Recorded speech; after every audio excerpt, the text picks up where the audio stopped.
Hello once more, humble folks of YouTube. I'm back with yet another review of a little plastic robot. And this time, finally actually arrived after being back ordered for about a month. 1:144 no grade Gundam Maxter. The last planned kit in the lineup of G Gundam kits that I'm going to be getting. There are others, but I may or may not. First, looking at the cover art, delivering some sort of a lightning-based uppercut to the Bolt Gundam there. Or a Shoryuken, if you will, with some sort of reddish plateau in the background.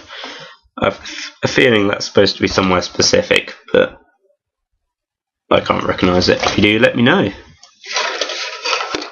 The usual painted shot on the side with the pilot for scale. Something showing off the gimmicks there. So you've got the boxing glove shoulder pads and the core lander as usual.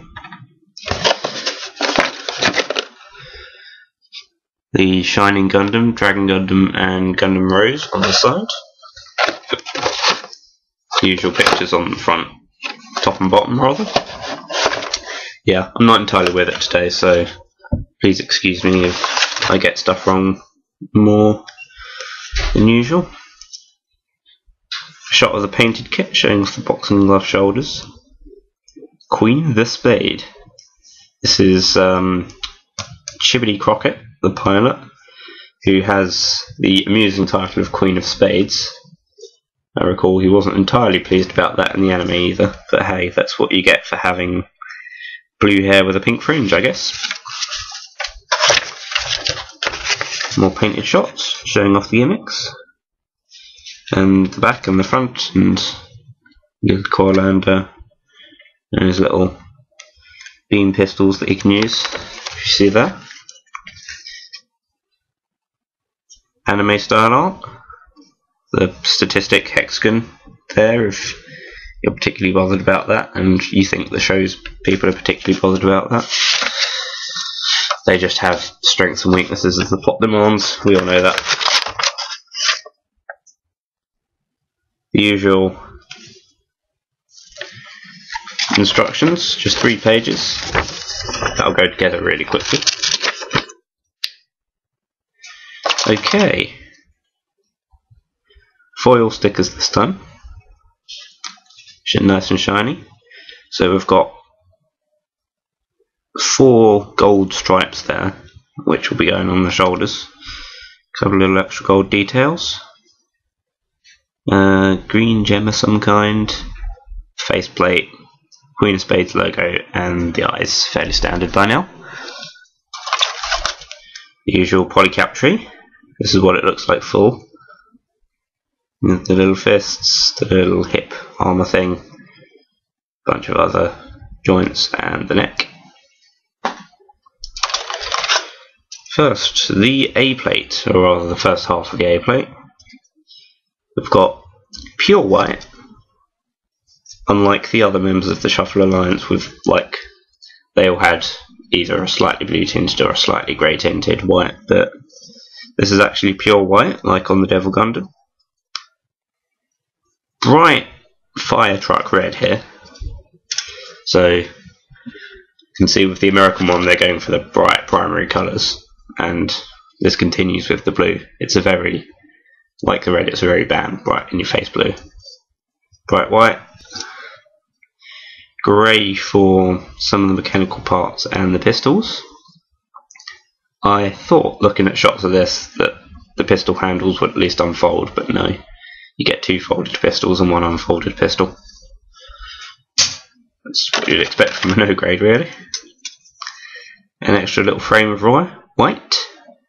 It's the leg parts. Okay, so after spending about half an hour plugging this thing together, this is what you get. Gundam Maxter completed. Now, one of the amusing things about G Gundam is how each of the nation's Gundams was designed based on a particular national theme or stereotype of that. So, France's was Napoleon. Russia's got like a big fur hat. Some of the other ones that didn't make model kits were really awful. There's a Zulu Gundam and Windmill Gundam. For America, it seems like they couldn't quite decide what to go with. So we've got a football player with cowboy guns. These bits come off as boxing gloves, and he also had a surfer shield in the anime, which they haven't included here. And there's probably some others that are missing, but he's a real mashup, basically. And you get 2 little revolvers that fit onto his legs when he's not using them. Just sort of plug them off. They're pretty solid pieces actually, and one that can hold in his hand. It's got a trigger loop, but his fingers don't go through that because they're the little polycap hands.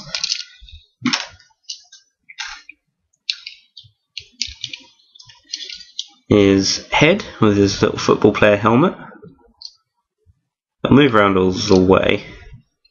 Some of the stuff around the neck will snag a little bit. The V-fin's a bit loose on mine. Face stickers are staying in there okay. Mouth one might be peeling a bit. The arms go all the way around. Articulation might be a little bit compromised by the big shoulder pads, but if you just pull them out a little bit, that'll be fine. Elbows go both ways, not quite 90. You can twist and finagle the polycap hands around as usual. No waist on this one. He doesn't even use that waist arm or polycap piece. The legs will move forward and back that much. Not a lot either way because the skirt armors are a solid piece, so that doesn't allow much. Again, they'll wiggle out a little bit. The knee will go a little more than 90. Not quite as much as the Dragon Gundam, but pretty good for kits in this range.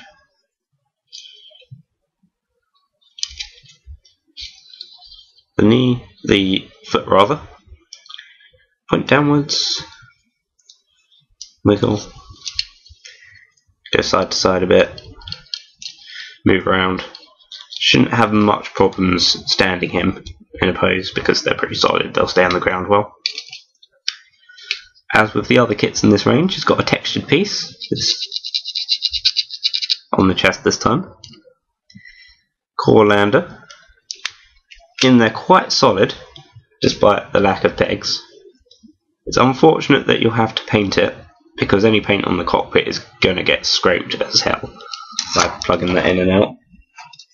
It's, you know, it's fairly large and chunky compared to the other core landers.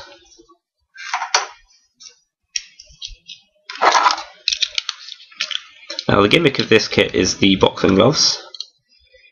You can take these off and plug them back in, the arm pieces, to replicate how they flip down on the show. So he's got these little knuckle duster things. Now in the anime, the shoulder pads come off and attach to these blue things to act as the boxing gloves, but in this kit you have to put those back in their position, otherwise they'll get in the way, because these just plug straight off and attach onto the hands like that.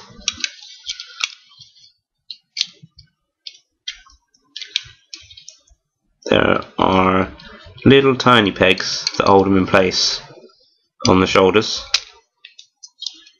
little hand pegs inside. Fit in the polycap hands like that, and there you have it. That's his boxing mode. The chest does come off in the show, but not in this. That's a piece in the special kit that I'll mention in the next review. Something to look forward to. Okay, peace out, and I'll see you later.